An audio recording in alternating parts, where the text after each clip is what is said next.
ਇੱਕ ਟਾਈਮ ਦੇ ਉੱਤੇ ਉਬਰ ਨੇ ਟੈਕਸੀ ਬਿਜ਼ਨਸ ਪੂਰੀ ਤਰ੍ਹਾਂ ਜਿਹੜਾ ਉਹ ਖਤਮ ਕਰ ਦਿੱਤਾ। ਬਹੁਤ ਸਾਰੇ ਜਿਹੜੇ ਟੈਕਸੀ ਵਾਲੇ ਸੀ ਉਹਨਾਂ ਨੇ ਬੜੀਆਂ ਆਪਣੀਆਂ ਐਪਸ ਬਣਾਉਣ ਦੀ ਕੋਸ਼ਿਸ਼ ਕੀਤੀ, ਬਣਾਈਆਂ ਵੀ, ਪਰ ਬਹੁਤੀਆਂ ਜਿਹੜੀਆਂ ਉਹ ਨਹੀਂ ਚੱਲ ਸਕੀਆਂ ਉਬਰ ਲਿਫਟ ਦੇ ਜਿਹੜੇ ਉਹ ਮੁਕਾਬਲੇ। ਹਫ਼ਤਾ ਕੁ ਪਹਿਲੋਂ ਦੀ ਇਹ ਖਬਰ ਆ, ਸੈਨ ਫਰਾਂਸਿਸਕੋ ਦੇ ਵਿੱਚ ਟੈਕਸੀ ਓਨਰਸ ਤੇ ਉਬਰ ਕਹਿੰਦੇ ਵੀ ਟੀਮ ਅਪ ਕਰਨ ਜਾ ਰਹੇ ਆ। ਸੋ ਹੁਣ ਉਬਰ ਦੇ ਜ਼ਰੀਏ ਟੈਕਸੀਆਂ ਵੀ ਤੁਸੀਂ ਬੁੱਕ ਕਰ ਸਕੋਗੇ। ਸੋ ਹੁਣ ਇਹ ਇੱਕ ਕਮਾਲ ਜਿਹੀ ਦੀ ਇੱਕ ਦੂਜੇ ਦੇ ਨਾਲ ਇਕੱਠੇ ਜਿਹੜੇ ਉਹ ਹੋ ਰਹੇ ਆ। ਪਰ ਜਿਹੜੇ ਸੈਨ ਫਰਾਂਸਿਸਕੋ ਦੇ ਟੈਕਸੀ ਵਰਕਰ ਅਲਾਇੰਸ ਦੇ ਮਾਰਕ ਗਰੂਬਰਗ ਆ, ਉਹ ਕਹਿੰਦੇ ਆ ਵੀ ਇਹ ਇੰਨਾ ਵਧੀਆ ਸੁਣਨ ਨੂੰ ਜਿੰਨਾ ਲੱਗਦਾ ਹੈ ਓਡੀ ਗੱਲ ਹੈ ਨਹੀਂ ਆ। ਉਬਰ ਦਾ ਕਹਿੰਦੇ ਵੀ ਟਰਸਟ ਬਹੁਤ ਮਾੜਾ ਹੈਗਾ, ਟੈਰੀਬਲ ਟਰੈਕ ਰੈਕਡ ਆਫ ਟਰਸਟ ਜਿਹੜਾ ਉਹ ਦੇਖਿਆ ਜਾਂਦਾ ਹੈਗਾ। ਸੋ ਹੁਣ ਦੇਖੋ ਕੀ ਇਸ ਦੇ ਵਿੱਚ ਬਣਦਾ ਹੈ। ਪਰ ਉਬਰ ਵਾਲੇ ਕਹਿ ਰਹੇ ਆ ਵੀ ਹੁਣ ਤੁਸੀਂ ਟੈਕਸੀਆਂ ਵੀ ਉੱਥੋਂ ਤੁਸੀਂ ਹਾਇਰ ਕਰ ਸਕਦੇ ਆ ਸੈਨ ਫਰਾਂਸਿਸਕੋ ਤੋਂ, ਉਹਨਾਂ ਦੀ ਐਪ ਦੇ ਹੀ ਜ਼ਰੀਏ। ਜੀ ਬਿਲਕੁਲ, ਸਾਡਾ ਖਬਰਾਂ ਦਾ ਸਮਾਂ ਵੀ ਸਮਾਪਤੀ ਆ ਤੇ ਆਪਾਂ ਸਟਾਕ ਮਾਰਕੀਟ ਦੀ ਵੀ ਗੱਲ ਕਰਨੀ ਆ ਤੇ ਇਕਨੋਮੀ ਦੀ ਜੇ ਗੱਲ ਕਰਦੇ ਜਾਈਏ, ਜਿਮ ਕਰੈਮਰ ਜਿਹੜੇ ਐਕਸਪਰਟ ਹੈਗੇ ਸਟਾਕ ਮਾਰਕੀਟ ਦੇ ਉੱਤੇ ਬਹੁਤ ਸਾਲਾਂ ਤੋਂ, ਉਹ ਟੀਵੀ ਹੋਸਟ ਆ CNBC ਦੇ, ਉਹਨਾਂ ਨੇ ਇਹ ਕਿਹਾ ਆ ਵੀ ਕੈਸ਼ ਆਪਣੇ ਹੱਥ ਦੇ ਵਿੱਚ ਰੱਖੋ। ਜਦੋਂ ਮਾਰਕੀਟ ਸੈਟਲ ਹੁੰਦੀ ਆ ਉਸ ਤੋਂ ਬਾਅਦ ਫਿਰ ਤੁਹਾਨੂੰ ਕੁਛ ਨਾ ਕੁਛ ਖਰੀਦਣਾ ਚਾਹੀਦਾ।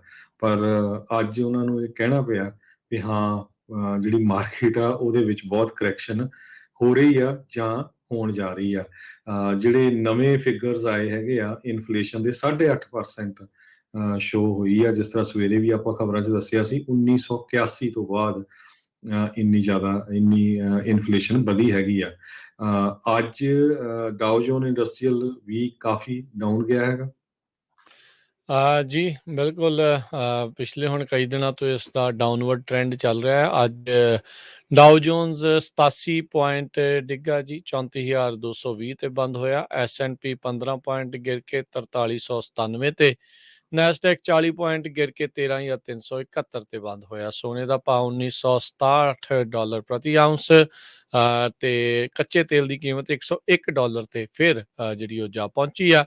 10 ਈਅਰ ਯੀਲਡ 2.75% ਦੇ ਉੱਤੇ ਰਹੀ। ਬਿਟਕੋਇਨ 39,948 US$ ਦੇ ਬਰਾਬਰ ਚੱਲ ਰਿਹਾ ਹੈ। ਜੀ, ਕਈ ਟੈਕ ਕੰਪਨੀਆਂ ਜਿਹੜੀਆਂ ਹੈ ਨਾ ਉਹਨਾਂ ਦੇ ਸਟਾਕ ਕਾਫੀ ਡਾਊਨ ਗਏ ਆ। ਐਗਜ਼ਾਮਪਲ ਮੈਂ ਦਿੰਦਾ ਜਾਵਾਂ NVIDIA ਦੀ, ਕਹਿੰਦੇ ਉਹਨਾਂ ਦੀ 25% ਸਟਾਕ ਆਲਰੇਡੀ ਡਾਊਨ ਜਾ ਚੁੱਕਾ ਹੈਗਾ ਹਾਈ ਤੋਂ। ਤੇ $1 ਦੀ ਕੀਮਤ ਇੰਡੀਆ ਦੇ 76 ਰੁਪਏ ਤੇ 12 ਪੈਸੇ ਦੇ ਬਰਾਬਰ ਰਹੀ ਆ। $1 ਦੀ ਕੀਮਤ ਕੈਨੇਡਾ ਦੇ $1 ਤੇ 26 ਸੈਂਟ ਦੇ ਬਰਾਬਰ ਰਹੀ ਆ। ਇੱਕ ਟਾਈਮ ਦੇ ਉੱਤੇ ਉਬਰ ਨੇ ਟੈਕਸੀ ਬਿਜ਼ਨਸ ਪੂਰੀ ਤਰ੍ਹਾਂ ਜਿਹੜਾ ਉਹ ਖਤਮ ਕਰ ਦਿੱਤਾ। ਬਹੁਤ ਸਾਰੇ ਜਿਹੜੇ ਟੈਕਸੀ ਵਾਲੇ ਸੀ ਉਹਨਾਂ ਨੇ ਬੜੀਆਂ ਆਪਣੀਆਂ ਐਪਸ ਬਣਾਉਣ ਦੀ ਕੋਸ਼ਿਸ਼ ਕੀਤੀ, ਬਣਾਈਆਂ ਵੀ, ਪਰ ਬਹੁਤੀਆਂ ਜਿਹੜੀਆਂ ਉਹ ਨਹੀਂ ਚੱਲ ਸਕੀਆਂ ਉਬਰ ਲਿਫਟ ਦੇ ਜਿਹੜੇ ਉਹ ਮੁਕਾਬਲੇ। ਹਫ਼ਤਾ ਕੁ ਪਹਿਲੋਂ ਦੀ ਇਹ ਖਬਰ ਆ, ਸੈਨ ਫਰਾਂਸਿਸਕੋ ਦੇ ਵਿੱਚ ਟੈਕਸੀ ਓਨਰਸ ਤੇ ਉਬਰ ਕਹਿੰਦੇ ਵੀ ਟੀਮ ਅਪ ਕਰਨ ਜਾ ਰਹੇ ਆ। ਸੋ ਹੁਣ ਉਬਰ ਦੇ ਜ਼ਰੀਏ ਟੈਕਸੀਆਂ ਵੀ ਤੁਸੀਂ ਬੁੱਕ ਕਰ ਸਕੋਗੇ। ਸੋ ਹੁਣ ਇਹ ਇੱਕ ਕਮਾਲ ਜਿਹੀ ਦੀ ਇੱਕ ਦੂਜੇ ਦੇ ਨਾਲ ਇਕੱਠੇ ਜਿਹੜੇ ਉਹ ਹੋ ਰਹੇ ਆ। ਪਰ ਜਿਹੜੇ ਸੈਨ ਫਰਾਂਸਿਸਕੋ ਦੇ ਟੈਕਸੀ ਵਰਕਰ ਅਲਾਇੰਸ ਦੇ ਮਾਰਕ ਗਰੂਬਰਗ ਆ, ਉਹ ਕਹਿੰਦੇ ਆ ਵੀ ਇਹ ਇੰਨਾ ਵਧੀਆ ਸੁਣਨ ਨੂੰ ਜਿੰਨਾ ਲੱਗਦਾ ਹੈ ਓਡੀ ਗੱਲ ਹੈ ਨਹੀਂ ਆ।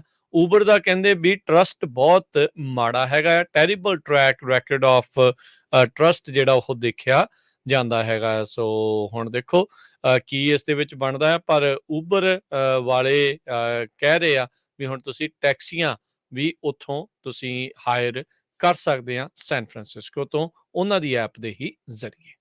ਜੀ ਬਿਲਕੁਲ, ਸਾਡਾ ਖਬਰਾਂ ਦਾ ਸਮਾਂ ਵੀ ਸਮਾਪਤੀ ਆ ਤੇ ਆਪਾਂ ਸਟਾਕ ਮਾਰਕੀਟ ਦੀ ਵੀ ਗੱਲ ਕਰਨੀ ਆ ਤੇ ਇਕਨੋਮੀ ਦੀ ਜੇ ਗੱਲ ਕਰਦੇ ਜਾਈਏ, ਜਿਮ ਕਰੈਮਰ ਜਿਹੜੇ ਐਕਸਪਰਟ ਹੈਗੇ ਸਟਾਕ ਮਾਰਕੀਟ ਦੇ ਉੱਤੇ ਬਹੁਤ ਸਾਲਾਂ ਤੋਂ, ਉਹ ਟੀਵੀ ਹੋਸਟ ਆ CNBC ਦੇ, ਉਹਨਾਂ ਨੇ ਇਹ ਕਿਹਾ ਆ ਵੀ ਕੈਸ਼ ਆਪਣੇ ਹੱਥ ਦੇ ਵਿੱਚ ਰੱਖੋ।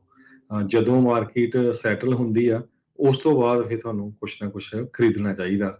ਪਰ ਅੱਜ ਉਹਨਾਂ ਨੂੰ ਇਹ ਕਹਿਣਾ ਪਿਆ ਵੀ ਹਾਂ, ਜਿਹੜੀ ਮਾਰਕੀਟ ਆ ਉਹਦੇ ਵਿੱਚ ਬਹੁਤ ਕਰੈਕਸ਼ਨ ਹੋ ਰਹੀ ਆ ਜਾਂ ਹੋਣ ਜਾ ਰਹੀ ਆ। ਜਿਹੜੇ ਨਵੇਂ ਫਿਗਰਸ ਆਏ ਹੈਗੇ ਆ ਇਨਫਲੇਸ਼ਨ ਦੇ 8.5% ਸ਼ੋ ਹੋਈ ਆ। ਜਿਸ ਤਰ੍ਹਾਂ ਸਵੇਰੇ ਵੀ ਆਪਾਂ ਖਬਰਾਂ 'ਚ ਦੱਸਿਆ ਸੀ, 1981 ਤੋਂ ਬਾਅਦ ਇੰਨੀ ਇਨਫਲੇਸ਼ਨ ਵਧੀ ਹੈਗੀ ਆ। ਅੱਜ ਡਾਓ ਜੋਨ ਇੰਡਸਟਰੀਅਲ ਵੀ ਕਾਫੀ ਡਾਊਨ ਗਿਆ ਹੈਗਾ।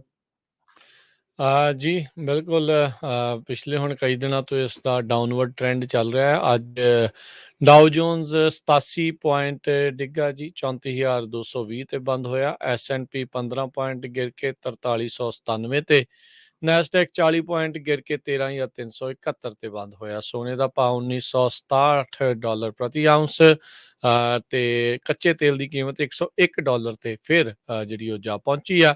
10 ਈਅਰ ਯੀਲਡ 2.75% ਦੇ ਉੱਤੇ ਰਹੀ। ਬਿਟਕੋਇਨ 39,948 US$ ਦੇ ਬਰਾਬਰ ਚੱਲ ਰਿਹਾ ਹੈ।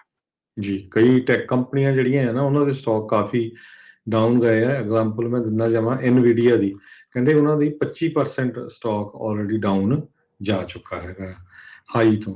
ਤੇ $1 ਦੀ ਕੀਮਤ ਇੰਡੀਆ ਦੇ 76 ਰੁਪਏ ਤੇ 12 ਪੈਸੇ ਦੇ ਬਰਾਬਰ ਰਹੀ ਆ। $1 ਦੀ ਕੀਮਤ ਕੈਨੇਡਾ ਦੇ $1 ਤੇ 26 ਸੈਂਟ ਦੇ ਬਰਾਬਰ ਰਹੀ ਆ।